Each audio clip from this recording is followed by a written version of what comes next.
अस्सलाम वालेकुम नाज़रीन, मैं हूं आपकी मेज़बान आमना मजीद और आप देख रहे हैं डेली मुमताज़ डिजिटल।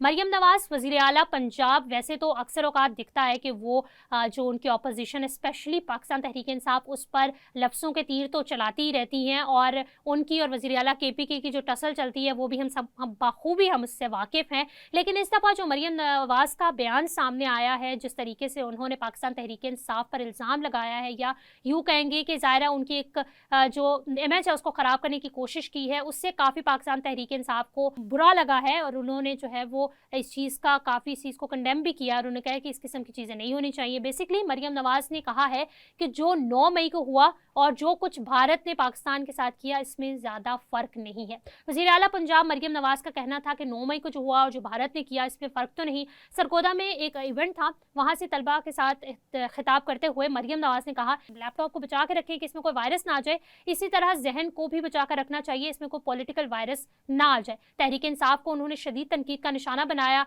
उन्होंने कहा कि जो कुछ 9 मई को हुआ और जो कुछ भारत ने किया, इसमें कुछ ज़्यादा फ़र्क नहीं। शख्सियत से इख्तलाफात हो सकते हैं, मगर 9 मई को फ़ौजी तनसीबात को नज़र आतिश किया गया। इनका निशाना भी हमारी फ़ौजी तनसीबात थी। इस जमात ने वो किया जो दुश्मन दहाइयों में ना कर सका। सो इन चीज़ों में डिफरेंस नहीं है। ये बयान जो मरियम नवाज़ की जानिब से दिया गया था, इसके बाद ज़ाहिर है पाकिस्तान तहरीक इंसाफ की जानिब से कोई ना कोई बयान आना बहुत ज़रूरी था और ऐसा ही हुआ।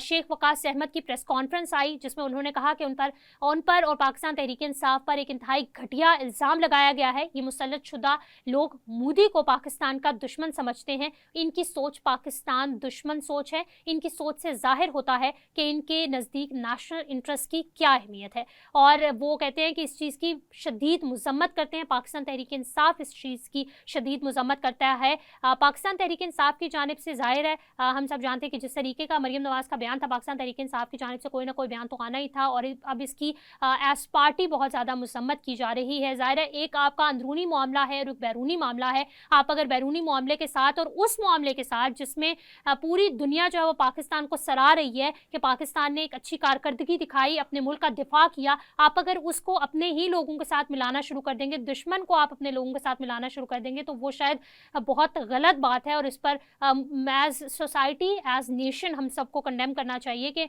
9 मई का वाक़या हमारे अपने मुल्क का वाक़या है और उसमें जो भी वाक़या हुआ, जैसे भी हुआ, वो गलत हुआ और उसमें मुल्क और कौम की ज़ाहिर है एक नुकसान हुआ। वैसा नहीं होना चाहिए और उस चीज़ को भी कंडेम करना चाहिए। जिन लोगों ने वो किया उन लोगों को सज़ाएं होनी चाहिए, लेकिन आप पाकिस्तान तहरीक इंसाफ मुल्क की एक बड़ी जमात है, उसको आप भारत यानी हमारे दुश्मन के साथ नहीं मिला सकते। इस तरह तो ये होगा कि आपके दुश्मन को मज़ीद मौका मिल जाएगा कि आपके अंदरूनी इख्तलाफात ही इतने हैं कि आपको बहुत आसानी से गिराया जा सकता है। सो अगर इस किस्म की चीज़ें नहीं होंगी तो ये पाकिस्तान के लिए बेहतर है। इस हवाले से अगर आपकी कोई राय है तो कमेंट सेक्शन में ज़रूर बताइएगा। आमना मजीद को इजाज़त दीजिए। अल्लाह हाफ़िज़।